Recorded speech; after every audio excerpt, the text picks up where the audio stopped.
Hi everyone, and welcome to the channel.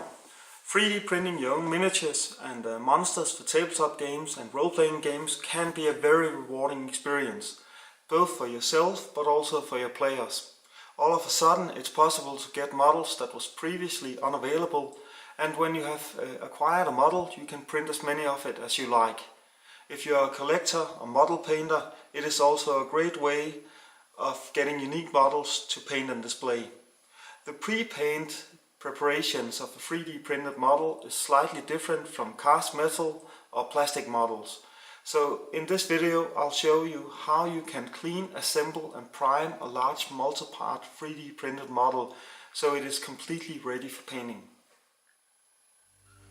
Yeah, let's get started. Assembling a model.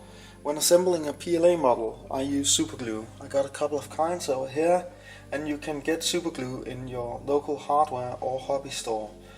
Most places sell both a thin glue, such as this one over here, or a gel. And both works fine, but the gel is easier to apply. If you have any large gaps in your model, you can use green stuff, like this, to fill the gaps, and a sculpting tool like this to smoothen out the green stuff in the gap, so you'll have a very smooth surface that looks great when painted. Now that's covered, we're finally ready to start with the model itself, and as you can see I've put a model on the table here, a lot of parts. This is an awesome Demon Lord I've printed on my 3D printer. It's made from Rocket Pig Games, and I've added a link to their website in the description below. Their models are simply fantastic, so you must check them out. They are great. The model was printed on an Ender 3 Pro, and I basically just used Cura's fine quality settings. Personally, I think that the result is very impressive. I can just pick up a part here so you can watch the detail. And the layering, which usually is a problem on 3D models, is barely visible on these pieces. It's so impressive how the Ender 3 Pro can do this. So right now I've added all of the parts, and I'm basically ready to assemble the model. First of all, you need to get an overview of your project, and place all of your components in front of you to make sure that you got everything you need. And that's exactly what I've done right here. So they are there, I presume. The arms, two hands, head, torso, legs, a base and the wings. So they are all there. After this you just need to pick up the parts one at a time and remove everything that's not supposed to be there. Take your time doing this, as a clean surface is very important for the end result, and you'll really regret it if you don't clean this properly, especially when you're going to paint it and you're looking to do a great paint job and then there is a debris from the printing process, something like that. That's really annoying. So take your time to clean it. One of the advantages of 3D printed models is that there isn't any mold lines. So the initial cleaning process is typically easier than the cast metal or plastic models, to my experience anyway. When all of the parts are cleaned, it's time to glue them together. Just apply some glue and press the parts firmly together, and make sure that parts without alignment pins, such as these wings for example, are placed precisely, so you won't have a strange or annoying gap. You can see these ones align by putting them like this, and if you misplace them you'll get an annoying gap. So make sure that's done correctly. As I said before, I'll just clean this by picking up each of the pieces. Right here I have the base, and just taking a look at it to make sure there isn't any flash or problems.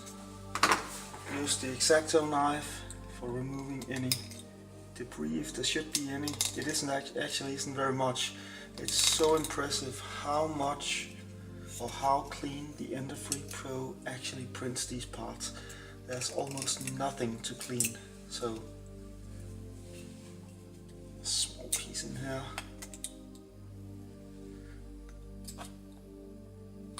I found these Rocket Pig Games on a Patreon and subscribe to it, so each month I'll get a bunch of these cool miniatures. They have an epic, a deluxe, and a set of monsters each month, so it's definitely worth looking into if you like models, especially the dark and horrible ones, because they are very dark and they are evil beings and so on. But it's so great that they make these large scale models, which is for me, more or less as a collector, they are just perfect. I can't wait to paint these and display them. So.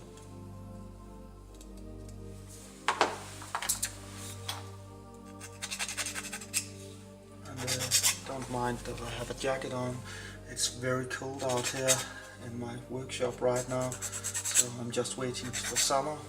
So, but I didn't want to heat up the entire room for this project, so I'll just fix this up and then I'll paint it in the house. That's it. Looking at the legs, you can see here I used a raft because this part actually fell off a single time, and here the sprue cutter comes in very handy to remove that kind of debris. And I might some sanding a bit down.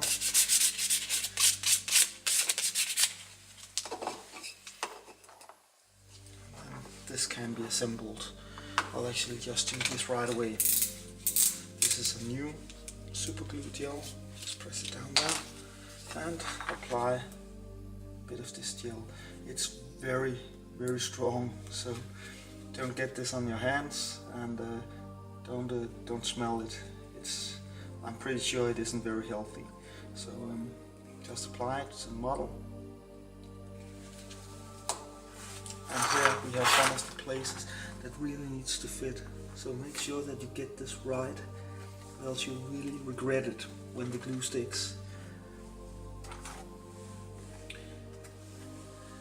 Rocket Pick Games, which has made these miniatures, has also made the models so they can be printed without supports, and they also fit very nicely. So you just get a package, a zip file with all of the parts. You can print them and then just do this, and it's actually very easy. So once again, just a recommendation.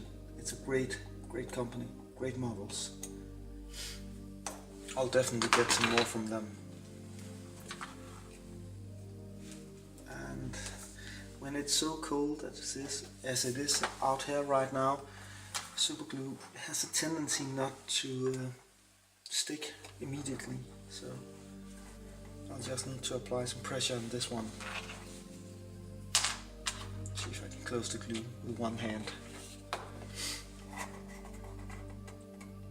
I'm looking very much forward to painting this model. It's really nice and pretty high, large scale model, which is cool because you can compare it to other models. I got this one from Lord of the Rings, and you can see the size difference. That's great. I just wanted this, you know, dragons in real size and competing against or fighting against small little dwarfs. So this gives the right impression. So it took around 26-30 hours to print this model, but it doesn't matter how long it takes because the printer is just working, so no need to worry about that. It can just work. You don't need to be beside it and watch it. I've mounted a camera on my MF3 so I can watch it from work. So if anything should happen to it or anything should go wrong, I can stop it. But now we have one of the wings here. There's a small cleaning part down here by the base layer. The knife is probably best to remove this. And it's so smooth, no, it's so easy. And just look, there's almost no layering in this. So the painting process will be so much easier. But I'll of course also cover how to prime these, so I get rid of the last layer lines, so I can get a perfect paint job on it. I haven't decided which colors to paint this demon yet. I think I'll paint him with the classical red skin. see if I can add some extra details.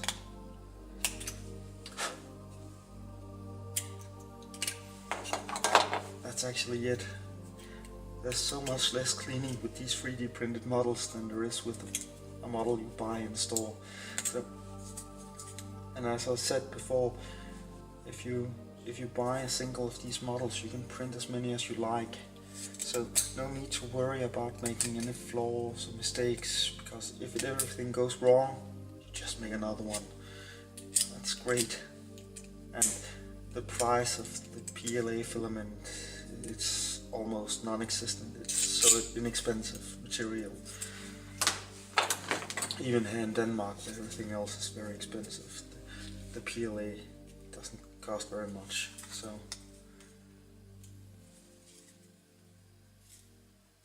and now I just need to make this one fit.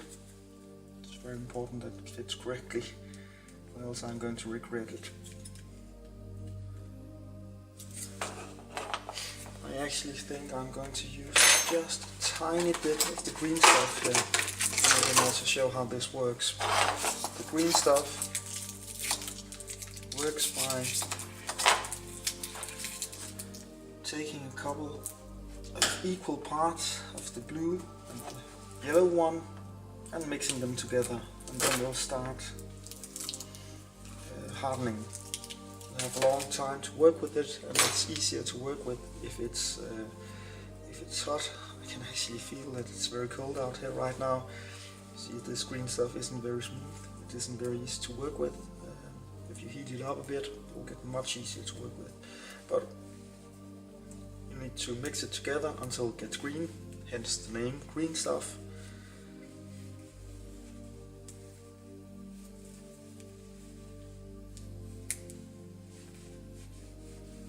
This can be used to make parts stick until the glue hardens, and that's exactly what I'm going to use it for right now. I should have done this inside. I can feel my fingers, it's very cold. So.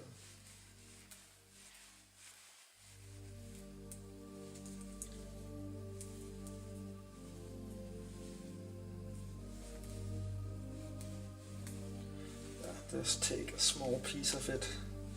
It's not very much that I'm going to use for this. I only need it to make the parts stick together so they won't fall apart. So it's just to create a small bond. Take 2 or 3 pieces, which should do it. Very small ones. And we'll find one down here. And then apply the glue.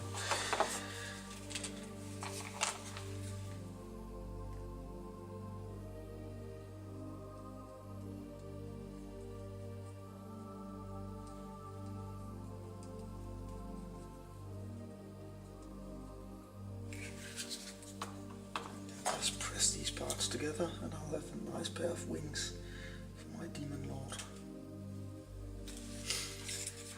When assembling a piece like this, you might need to clean a bit in the place where the 2 parts meet after the model is finished.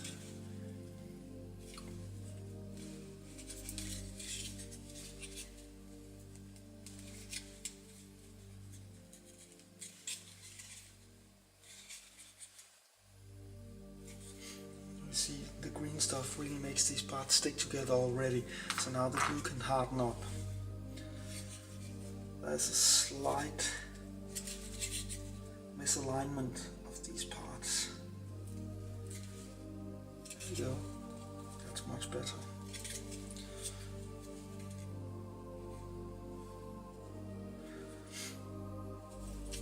I'll just let this harden, and when it's cured, I'll take a look at it again, see if there's anything I can do with it.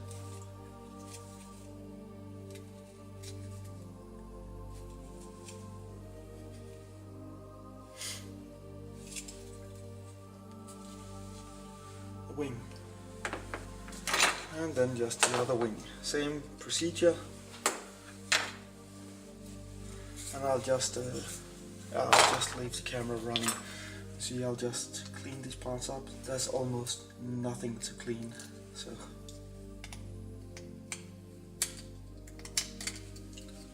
So I think I'll just turn off the camera right now, then I'll assemble this model, then I'll display the finished result and show how I'm going to prime it to remove the very small layer lines here, so I can get a very smooth and a nice paint job on it.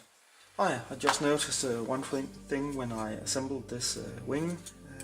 It's assembled correctly and it's aligned correctly, but I got this gap all the way around, and that was predictable, but I need to do something about it because this will look very silly when I paint the model if I don't do anything about it. So to do something about it, I got this, it's called acrylic filler, and it's bought in a standard do-it-yourself hardware store. It's very cheap actually. So I just put some of it on a piece of paper, and the way I'm going to fill this gap is by adding it all the way around, and I'm not sailing on it right now, as you can see, as I'm going to remove it afterwards. That's the easiest and fastest way of applying this stuff. So just make sure that it gets down into the crack of the gap between the two wings, all the way around. The model itself over here also had a gap like this where the base was assembled with the legs, and I'm going to do exactly the same with that part. So I'm just going to show it here on the wings, make sure that it gets in everywhere. This is, as I said before, important for the finished painted model, or else it will look very stupid if you got this large gap between the wings. So when all of this is applied all the way around, I'll just take a standard piece of paper and I'll just remove it, and the stuff that fills the gaps will still stay there, and the rest will be removed with a piece of paper. So it's actually very simple, but it's important to do the work before priming.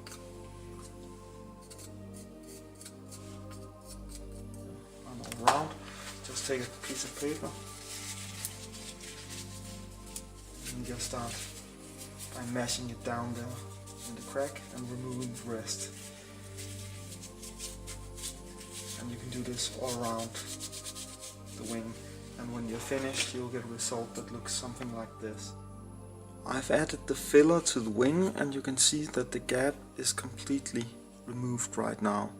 So now I only need to attach the two wings to the demon over here, and as you can see, I've also filled the cape down here. There was a large gap between the feet or the legs and the base, but it's removed now due to this filler. And the next step is to give all of this model a couple of layers of floor varnish to remove the layering from the 3D printer, and then I'm going to prime the model with a primer several times actually, and then it's ready to paint. I will cover these steps. I'll just wanted to show how it looked when the gaps was filled with filler. I've done this all over the model, and I would definitely recommend doing this, as these gaps are terrible when the model is painted. I have finished assembling this large Demon Lord model, and it looks very nice. I have filled in all of the gaps using a filler or a putty. You can see up here by the neck that it has been filled, and I've sanded it a bit down, but basically I just removed it using a piece of paper. And the large gap between the cape and the base down here has also been filled, and it doesn't look very nice right now, but the gap is perfectly smooth, and when you paint this and prime it, you won't be able to see this gap anymore, just as it should be. You can see the wings up here too, as I showed in the previous video. They have been filled, and it looks decent. The next step is just to take a look on all of the model when you've finished assembling it. I usually just take a quick look on everything and make sure that there are no rests or anything I need to remove. And when this is done, I will add this. This is a floor varnish, a satin finish. You do not wish to use the gloss or the matte. The satin finish has the perfect end result for a model like this. The varnish is used to remove the layer lines, and as you can see on this leg, I have actually already applied a single layer, but I will apply 2 layers of floor varnish on a model this size.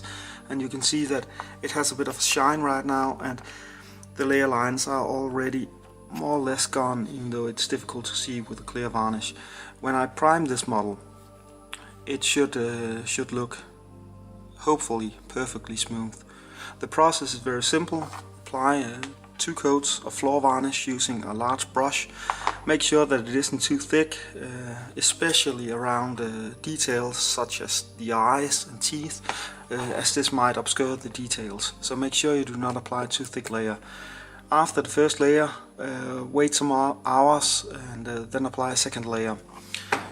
When both layers have been applied and they have dried, you need to prime the model. I usually use not the most expensive kind of primer, but not the cheapest one either. It's on a mid-range primer on a spray, and then spray the entire model with the primer. One time, leave it to dry for an hour or so, and then check on the result. And if the result is that you can't see the layer lines, then you do not need to apply a third layer of primer. My last experience with these models was that I needed to apply 2 or 3 layers of primer, but then the result was perfect. So just give it an hour between each priming and check on the result, and if you can't see the layer lines anymore, it's finished and you're ready to paint it. Leave the primer to dry for around 24 hours and then you're good to go. I'll just give a quick demonstration on how I applied this varnish. As you can see, it's pretty thin, so make sure that you do not apply too much. It will assemble in all of the small cracks and details, and you do not want that. So just make sure that you apply a steady and equal coat all over the model and remove excessive material, so you don't have way too much, especially around the head, as I talked before. Be very careful up here. I'll probably just give in a couple of small pinches here to make sure that it looks good, like that. You can see up here on the torso it has assembled around this chain, which I do not want, but it also makes it look very smooth up here, but it will obscure details. So this method is best with the large scale models. I do not recommend using this much varnish on lesser models, but I'll make a guide about that later. So right now I'll just give him the second coat here. I'll apply a bit more on the legs and the places where I need it to be very smooth, and it doesn't matter, it will drip down, and I can remove it after 5 or 10 minutes from the bottom if there's too much. So this is more or less the method I use, and I'll get back when I am ready to prime this model. It will need to dry up for a couple of hours at least after applying this varnish. It is actually very slow drying, so sometimes I leave it over the night, but I'll just put this one in a warm place and then I'll prime it today, as I can't wait to paint it.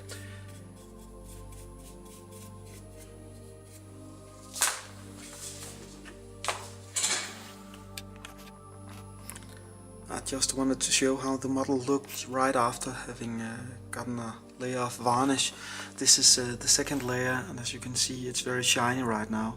The varnish will retract a bit when it dries, but it will still leave the model with a smooth surface. If you take a look down here on the leg, you can see it. If I could get the camera to zoom in, it's very smooth down here. But on the other hand, if you look up here, it might be a bit difficult to see. There might be a bit too much varnish here, so when it dries a bit and the varnish sets, you can remove a bit of it, but not too long after you have applied it, because then you'll begin to draw lines in it when you remove it this way. So make sure that there isn't any varnish left in the details around eyes and chains, weapons and so on when you have put it on, and then just leave it to dry and then add the primer. So right now, drying time and then primer.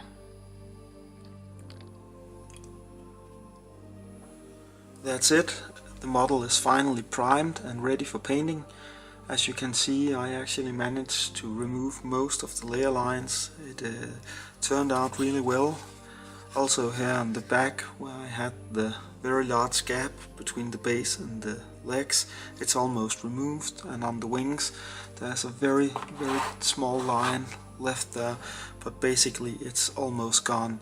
There's a bit of problem up here with the neck and the head, but I'll be able to fix that when I paint the model. So this is the final result, and thanks for watching the video. If you have any questions or comments, feel free to write. And if you found the video useful, please hit the like button and subscribe to the channel if you would like some more hobby videos. You can find links to all of the materials included in this video in the description below. And once again, thanks to Rocket Pig Games for creating this unique and a very awesome model. So I'm looking forward to painting this. Thanks for watching.